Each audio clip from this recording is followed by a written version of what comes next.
Friends, good morning and welcome back to my channel. और आप सभी का आरना फैमिली व्लॉग में स्वागत करती हूँ। और आपका दिल से शुक्रिया फिर से मैं करती हूँ, क्योंकि आप सब मेरे वीडियो को, मेरे व्लॉग्स को बहुत ज़्यादा प्यार दे रहे हो और अपना कीमती वक्त निकाल कर आप मेरे व्लॉग्स को देख रहे हो, तो उसके लिए दिल से शुक्रिया।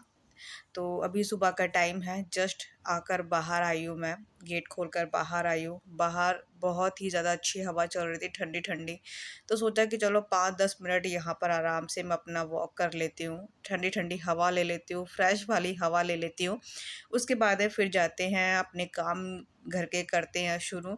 और आज जो है ना, मुझे अपनी मास्टर जो बेडरूम है ना, उसकी आज मुझे डीप क्लीनिंग करनी है, क्योंकि बीच में काफ़ी तेज़ आंधी आई थी, जिसकी वजह से जो है ना बेड के नीचे काफ़ी मिट्टी मिट्टी हो गई होगी।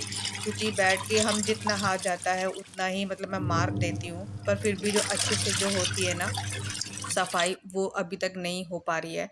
और मेरा घर जो है ना पूरी तरह जो है ना डीप क्लीनिंग मांग रहा है। तो मैंने सोचा कि चलो एक एक करके जो है ना मैं स्टार्ट कर देती हूँ। पहले लिविंग रूम की करी थी और अब मैं कर रही हूँ मास्टर बेडरूम की, जो कि काफ़ी टाइम से सोच भी रही थी। अब धीरे धीरे करके जो है ना मैं अपना जो सफाई है, डीप क्लीनिंग, वो मैं अब स्टार्ट कर रही हूँ। एकदम से करके करने नहीं बैठती हूँ, क्योंकि फिर होगा भी नहीं और फिर पूरा दिन निकल जाएगा, इसलिए। तो पहले मैं बेटे के लिए जो है ना नाश्ता और उसका लंच तैयार कर देती हूँ। और आज इतनी ज़्यादा भी गर्मी हो रही थी, खैर जो ठंडी ठंडी हवा चल रही ना, उसकी वजह से गर्मी इतनी लग ही नहीं रही थी। बट जब सूरज बिल्कुल सर पर चढ़ जाता है ना, बिल्कुल, तो उसके बाद तो बस हालत इतनी ऐसी हो जाती है कि पूछिए मत, जिसकी वजह से ना मेरे घर में सभी बीमार पड़ रहे हैं।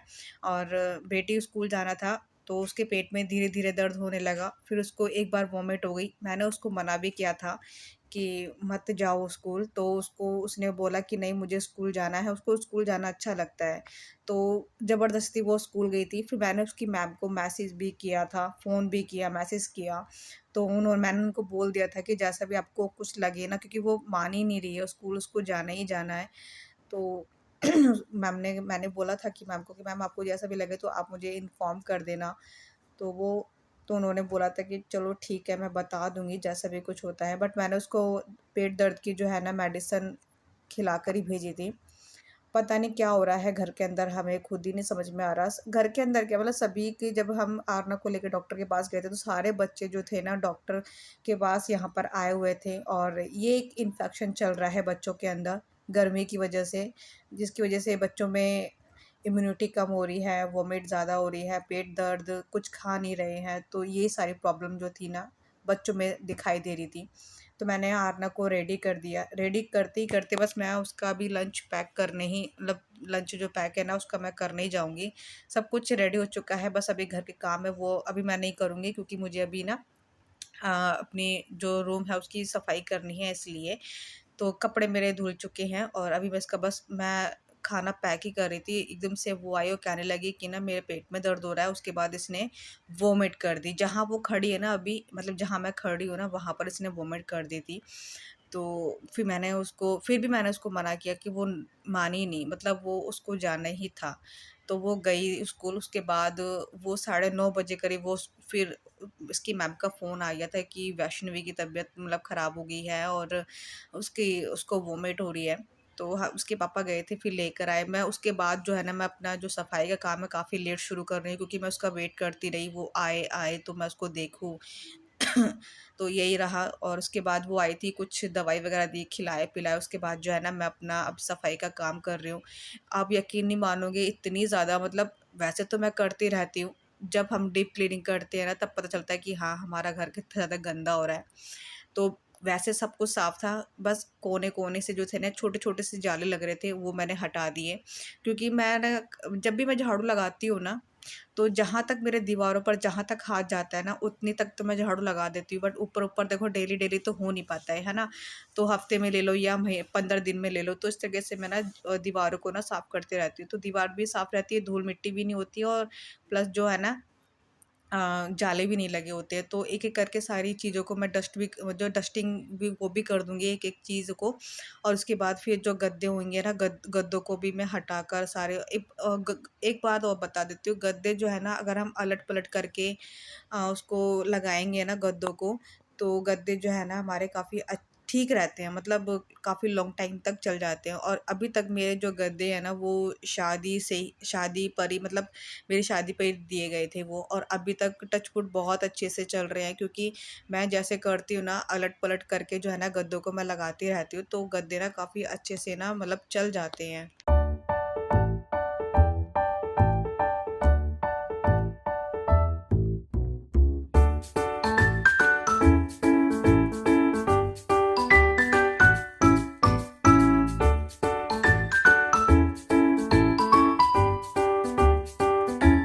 तो अभी एक-एक करके जितने भी सामान है सबों पर ही जो है ना मैं एक बार कपड़ा मार दूँगी। वैसे मैं डेली करती रहती हूँ, क्योंकि इस वाले रूम में इतनी ज़्यादा डस्ट आती है, इतनी ज़्यादा डस्ट आती है कि वो जो डस्ट है ना, आप देख रहे हो कि ये जो कबर्ड बनाए हुए हैं, जिस कलर का ये है ना, इस पे ना धूल इतनी ज़्यादा साफ़ दिखाई देती है, ऐसा लगता है कि हमने ना डस्टिंग की ही नहीं है। तो इसलिए ना यहाँ पर मुझे डेली ही करनी पड़ती है, एक-एक चीज़ हटाकर करनी पड़ती है।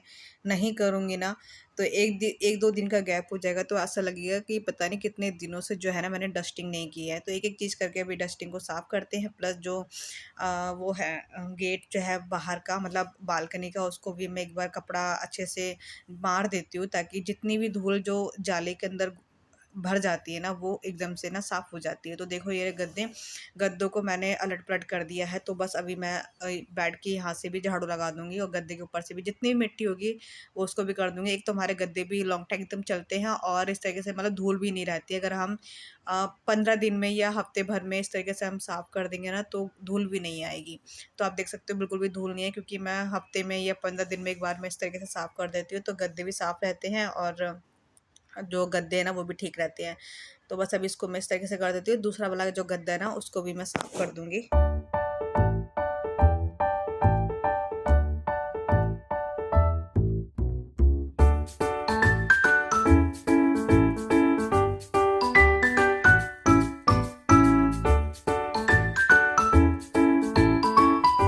तो गद्दों को मैंने कर दिया है, चादर थोड़ी देर में बिछाते हैं।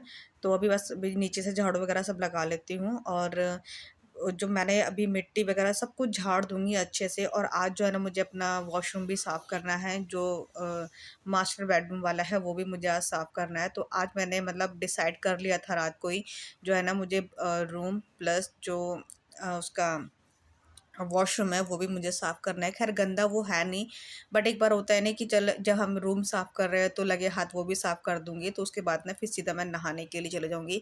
चादर मैंने चेंज नहीं की है, मैंने सोचा कि चलो थोड़ा-सा अभी इसको 1 दिन और बिछने देती हूँ, उसके बाद ही जो है ना फिर मैं चेंज कर दूँगी, क्योंकि अभी इतनी गंदी दिख नहीं रही थी ये इसलिए। और देखो मैंने बेड के नीचे से एक-एक चीज़ करके हटाया ना, तो इतनी ज़्यादा धूल निकल रही थी, इतनी ज़्यादा। और वैसे मैं डेली उसको मैं लगाती रहती हूँ। बिल्कुल हम जब अंदर से एकदम कोने-कोने पर से देखो, बेड क्या है ना कि हम हटा नहीं सकते, इतना ज़्यादा भारी होता है, सामान होता है इसमें, तो हम हटा नहीं सकते हैं। तो एक-एक करके मैंने पहले ना इसके झाड़ू में एक और डंडा लगाया, तब जाके वो बिल्कुल अच्छे से किनारे से निकला, तब जाके इतनी मिट्टी निकली थी। तो आप देख सकते हो कितनी ज़्यादा धूल आती है। और जब जिस दिन आँधी आई थी उस दिन तो हद ही हो गई थी। मुझे मालूम था कि बेड के नीचे एकदम से गई होगी। जब मैंने झाड़ू लगाई थी ना, जब आँधी आई थी, जब सुबह झाड़ू लगाई थी, तब इतनी मिट्टी थी, इतनी ही मिट्टी निकली थी जब जब धूल आई थी। तो आप खुद ही अंदाज़ा लगा सकते हो कि यहाँ पर कितनी ज़्यादा धूल मिट्टी आती होगी। तो बस अभी यहाँ का मैं वो कर दूँगी, पोंछा मार के एक बार अच्छे से, और फिर मैं जाऊँगी वॉशरूम साफ़ करने के लिए, सीधा फिर मैं नहा लूँगी। तो मेरा मतलब आप लगा लीजिए, मुझे एक रूम को साफ़ करने में 1 से डेढ़ घंटा निकल गया था, क्योंकि बीच-बीच में जो है ना मैं दोनों बच्चों को भी देख रही थी इसलिए। तो 1 से डेढ़ घंटा मुझे लगा अच्छे से साफ़ करने में। और अभी पर्दे रह गए हैं, पर्दे धोएँगे बाद में। तो बस अभी मेरा ये वाला रूम जो है ना अच्छे से नीट एंड क्लीन हो चुका है। और जब साफ़-सुथरा घर हो जाता है ना, तो देखने में इतना ज़्यादा अच्छा लगता है, इतना ज़्यादा, एक तो सुकून इतना ज़्यादा मिलता है कि चलो भई हाँ, हमारा जो घर है वो एकदम से ना धूल-मिट्टी से बिल्कुल साफ़ हो चुका है। तो काफ़ी देखने में बहुत अच्छा लग रहा था। बस अभी पर्दे हैं, पर्दे चेंज करने हैं, जब करूँगी, वैसे जब धोऊँगी तब चेंज करूँगी। और बस अब मेरा रूम ये वाला बिल्कुल एकदम से अच्छे से साफ़ हो चुका है, देखने में भी बहुत अच्छा लग रहा था। और इसके बाद फिर जाते हैं वॉशरूम साफ़ करने के लिए। वॉशरूम मैंने दिखाया नहीं क्योंकि मैं क्या ही दिखाऊँ, क्योंकि जल्दी जल्दी करना था इसलिए। तो चलिए ये वाला ब्लॉग मैं यहीं पर ही एंड करती हूँ। और आप सब ध्यान रखिए, गर्मी बहुत ज़्यादा हो रही है इसलिए। तो चलिए मिलेंगे जल्दी ही नेक्स्ट वीडियो में, तब तक के लिए bye bye, take care, good night.